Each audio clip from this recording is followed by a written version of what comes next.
বাংলায় আরো একবার স্বাগত। খবর দিনভর নিয়ে আমি অনিন্দিতা। মমতা তৃণমূলের 21শে জুলাইয়ের সমাবেশ কোথায়? মমতা তৃণমূলকে ব্রিগেডে অনুমতি দিতে চায় পুলিশ।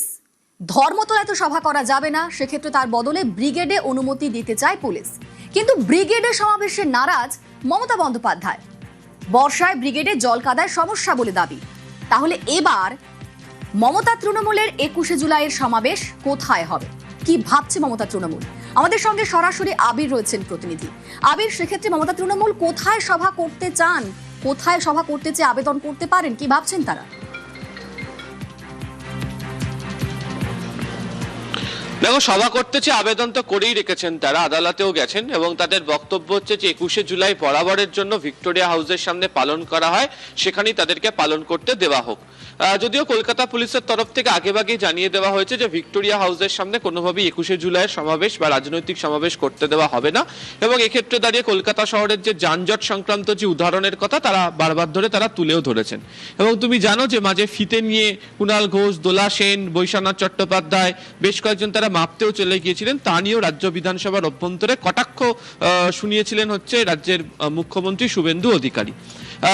সূত্রের খবর, গতকালকে শোভনদেব চট্টোপাধ্যায় এবং এক সাংসদ ডেরেক ওব্রায়ান তারা লালবাজারে গিয়েছিলেন এক জয়েন্ট সিপির কাছে এবং সেখানে গিয়ে তারা বেশ কতগুলি জায়গার নাম বলে আসেন যেখানে তারাই সভা করতে চান। তার মধ্যে অন্যতম হচ্ছে ডোরিনা ক্রসিং, সেটা ছিল। এবং সূত্রের খবর যে আজকে সকালবেলার মধ্যে তাদেরকে পুলিশের তরফ থেকে জানানো হবে বলে উল্লেখও করা হয়েছিল। এরই পরিপ্রেক্ষিতে যেটা জানতে পারা যাচ্ছে, কালীঘাটপন্থী তৃণমূল কংগ্রেস সূত্রের খবর যে পুলিশের তরফ থেকে তাদেরকে বলা হচ্ছিল যে ব্রিগেড প্যারেড গ্রাউন্ডে যদি তারা সমাবেশ করতে চান তাহলে তারা করতে পারেন। কিন্তু যে প্রাকৃতিক কারণ, যে অবস্থা, সে কারণে দাঁড়িয়ে তারা বলছেন যে ব্রিগেড প্যারেড গ্রাউন্ডে তাদের পক্ষে সমাবেশ করাটা সম্ভব নয়। এবং তারা সেই কারণেই হচ্ছে যে ডোরিনা ক্রসিং সেখানে যাতে পাওয়া যায় বিকল্প জায়গা হিসাবে, কারণ আদালতে তারা ভিক্টোরিয়া হাউসের সামনের কথা, ধর্মতলা চত্বরের কথা বলছেন। সেক্ষেত্রে যদি করতে পারা যায় ডোরিনা ক্রসিং এ, সেই প্রসঙ্গের কথাও তারা তুলেছেন।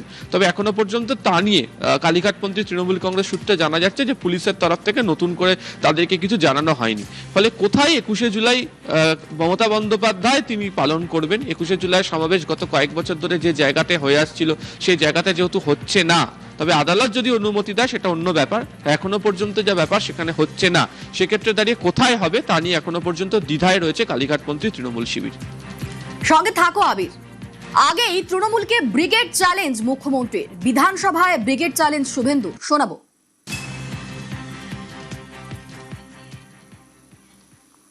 আরে আপনাদের লোক প্রচুর প্রচুর লোক, লক্ষ লক্ষ লোক, 30 লাখ লোক হয়।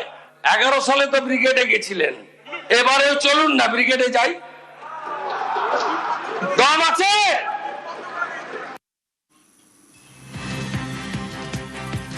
আমাদের সঙ্গে সরাসরি আবির রয়েছেন প্রতিনিধি, আবিরের সঙ্গে কথা বলবো। তৃণমূল আমলে বৃষ্টি লাকি, পালা বদলের পর সেই জলকাদের সমস্যা। 21শে জুলাইয়ের মঞ্চেই বৃষ্টি নাকি লাকি, এমনটাই দাবি করেছিলেন মমতা বন্দ্যোপাধ্যায়। কি বলেছিলেন একবার শোনাবো।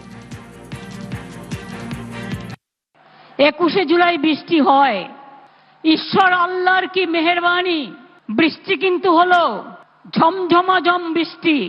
আর বিজেপি খুব হাসছিল, সিপিএম খুব কাঁদছিল, আর অন্যান্যরাও হাসছিল, ভাবছিল গেল এত কষ্ট করে 21শে জুলাইয়ের ছেলে মেয়েরা জেলা থেকে জেলায় এসছে, কেউ হয়তো একটা জামা কাপড়ও সাথে নিয়ে আসেনি, পুরো ভিজে চুপচুপে হয়ে গেছে, তাই হয়তো তৃণমূল কংগ্রেসের মিটিংটাই নষ্ট হয়ে গেল। মমতা বন্দ্যোপাধ্যায়ের বক্তব্য শোনালাম। এই তৃণমূল আমলে বৃষ্টিকেই লাকি বলতেন তিনি। 21শে জুলাইয়ের মঞ্চে বৃষ্টি নাকি লাকি, এমনটাই বলতেন মমতা বন্দ্যোপাধ্যায়। কিন্তু পালা বদলের বাংলায় এই জল কাদাতেই সমস্যা। আমাদের সঙ্গে আবির রয়েছেন সরাসরি। আবির, যেই বৃষ্টি মমতা বন্দ্যোপাধ্যায়ের কাছে লাকি ছিল, সেই বৃষ্টি, জল কাদা এখন সমস্যা, কোন যুক্তিতে?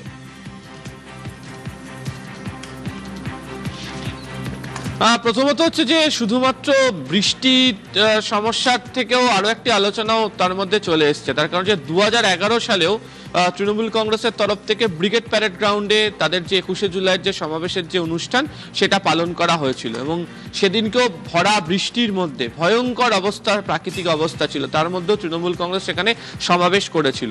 এবং এরপরেও মাঝে কোভিডের সময় 2 বছর বাদ দিয়ে বিভিন্ন সময় দেখতে পাওয়া গিয়েছে যে 21শে জুলাইয়ের সমাবেশে কলকাতাতে ভিক্টোরিয়া হাউসের সামনে তারা যখন পালন করেছেন তখনও প্রচন্ড বৃষ্টি হয়েছে এবং সেই বৃষ্টির মধ্যে তারা সমাবেশ চালিয়ে এসছেন।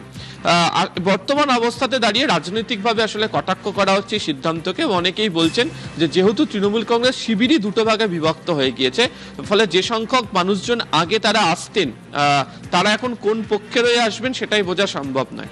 দ্বিতীয়ত এই মুহূর্তে শাসকের জায়গা বিরোধিতায় গেছেন। অবশ্যই এর আগে বিরোধী হিসেবেও তৃণমূল কংগ্রেস 21শে জুলাই সমাবেশ পালন করেছে, কিন্তু তখনকার তাদের যে রাজনৈতিক অবস্থা ছিল বা পরিস্থিতি ছিল, এখন সেই রাজনৈতিক অবস্থা বা পরিস্থিতির অনেকটা বদল হয়েছে।